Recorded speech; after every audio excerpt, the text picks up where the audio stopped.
ஒரு சபையில் நீங்கள்லாம் ஸலவாத்து கூறுங்க என்று சொன்னால், குர்ஆனில் இறைவன் செய்ய சொன்னதை நாம் செய்ய சொல்கிறோம். இது வணக்கமா இல்லையா என்று கேட்கப்பட்டது. அதே போல் பார்த்தா வஸ்தக்பிருல் கஃபார் என்கின்ற ஒரு அடி, இறைவனிடம் பாவமன்னிப்பு தேட வேண்டும். அது அறிவுரையாக இருக்கிறது. மக்களே, நீங்களெல்லாம் இறைவனிடம் பாவத்தை மன்னிப்பவனிடம் பாவ மன்னிப்பு தேடுங்கள் என்று இருக்கிறது. இப்படி சொன்னால் அதற்கு சவாப் இருக்கிறதா இல்லையா? நீங்கள்லாம் அல்லாட்டா பாவ மன்னிப்பு தேடுங்க நான் சொல்கிறேன், எனக்கு சவாப் இருக்கா இல்லையா? சவாபு தான், அது ஒரு வணக்கம் தான். இது மௌலிதிலே இருக்கிறது.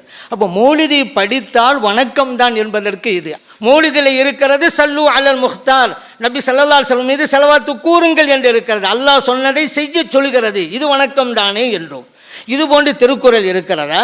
நபி ஸல்லல்லாஹு அலைஹி வஸல்லம் அவங்களுக்கு நீங்கள் ஸலவாத்து சொல்லுங்க என்று இருக்கிறதா என்று கேட்டோம். அந்த ஆயத்து அங்கே இருக்கின்றாலும் கேட்கலாம் கிடையாதுங்க.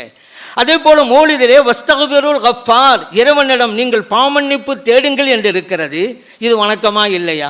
அல்லாட்ட பாவமன்னிப்பு தேடுங்கிறேன், இது வணக்கமா இல்லையா என்று கேட்டோம். திருக்குறளில் இது இருக்கிறதா? இறைவனிடம் பாவமன்னிப்பு தேடுங்கள் என்று அங்கே இருக்கிறதா? மௌலிதிலே இருக்கிறது, அங்கெங்கே இருக்கிறது என்று தான் கேட்டோம். அதே போல் துஆக்கள் எல்லாம் வணக்கம் என்று நீங்கள் நிறைய சொன்னீங்க. உண்மைதான், குர்ஆனில் இருக்கிறது, ஹதீஸில் இருக்கிறது. அந்த துஆ மௌலிதிலும் இருக்கிறது. அப்படியானால் உங்களுடைய நிலைப்பாடு என்ன? ஒருவர் யா அல்லாஹ் யா அல்லாஹ் இரஹமில் மூமினீன் என்கிறார். இறைவனே மூமின்களுக்கு அருள்மழை பொழிவாயாக என்கிறார், துஆ செய்கிறார் அல்லாஹ்விடம். இதற்கு நன்மை உண்டா இல்லையா? நன்மை உண்டு என்றால் சுபான மௌலிதை படிக்கும்போது அது இபாதத் என்ற நிலையில் வருகிறது. மற்றவர்கள் கேட்டால் அது வணக்கம் என்று சொல்கின்ற நீங்கள், அது மௌலிதிலே இடம் பெற்றுவிட்டால் வணக்கம் என்று நாங்கள் ஒப்புக்கொள்ள மாட்டோம் என்று ஏன் இரட்டை?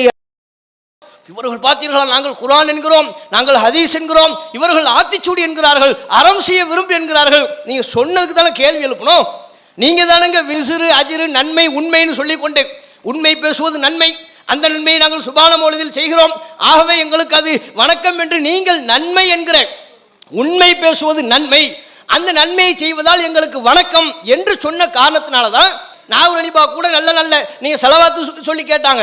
ஸலவாத்து சொல்லியே நாகூர் அலிபா ஒரு பாட்டை துவங்குகிறாரே, நாகூர் அலிபா ஒரு பாட்டை படிக்கிறாரே, அந்த பாடலை படிப்பது வணக்கம் என்று சொல்வீர்களா? பள்ளிவாசல்ல நீங்க சுபான மௌலிதுக்கு ஆதாரம் காட்டினீங்கல்ல, கூட்டம் கூட்டமாக நபியை புகழ்ந்திருக்கிறார்கள், தனியாக நபியை புகழ்ந்திருக்கிறார்கள், பள்ளிக்கு உள்ளே நபியை புகழ்ந்திருக்கிறார்கள், பள்ளிக்கு வெளியே நபியை புகழ்ந்திருக்கிறார்கள், ஆடி ஆடி குதித்து குதித்து நபிகள் நாயகத்தை புகழ்ந்திருக்கிறார்கள் என்றெல்லாம் சுபஹான மௌலிதுக்கு ஆதாரம் கேட்கின்ற பொழுது நீங்கள் சொன்னீர்களே, அதுபோல இந்த நாகூர் அலிபா பாடலை கூட்டம் கூட்டமாக படிப்பது வணக்கம், தனித்தனியாக படிப்பது வணக்கம், குதித்து குதித்து படிப்பது வணக்கம், இப்படி சொல்வீங்களா? நாங்கள் கேட்டதுக்கெல்லாம் அவங்க இப்படி கேட்ட கேள்விகளுக்கு பதில் வரலையே. இவங்க எதை வணக்கம்னு சொல்றாங்களோ அந்த வணக்கத்தை எந்த நிலையில செஞ்சிருக்கிறாங்க தெரியுமா? சுபான மௌலித வணக்கம் தானே சொல்றாங்க. அந்த வணக்கத்தை போடுங்க ஒண்ணு, எப்படி செய்யறாங்க பாருங்க. ஆத்திச்சூடின்னு சொன்னதுக்கு கொதிச்சாங்கல்ல, இந்த நேரத்துல கொதிச்சிருந்தா இப்படிப்பட்ட ஒரு நிலையே இல்லையே.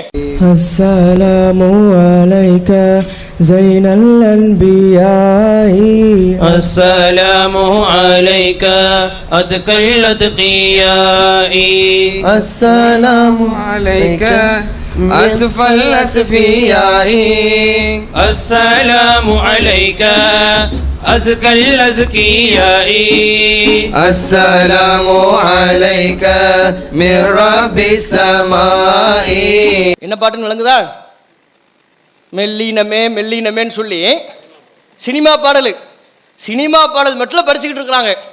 இதுக்கு அந்த கோபம் வரல. ஆத்திச்சூடி அறம் செய்ய விரும்பு, அதுவும் அவங்க சொன்ன ஒரு கருத்திற்காக எதிர்கேள்வியாக கேட்டதுக்கு கோபம் வந்துச்சு.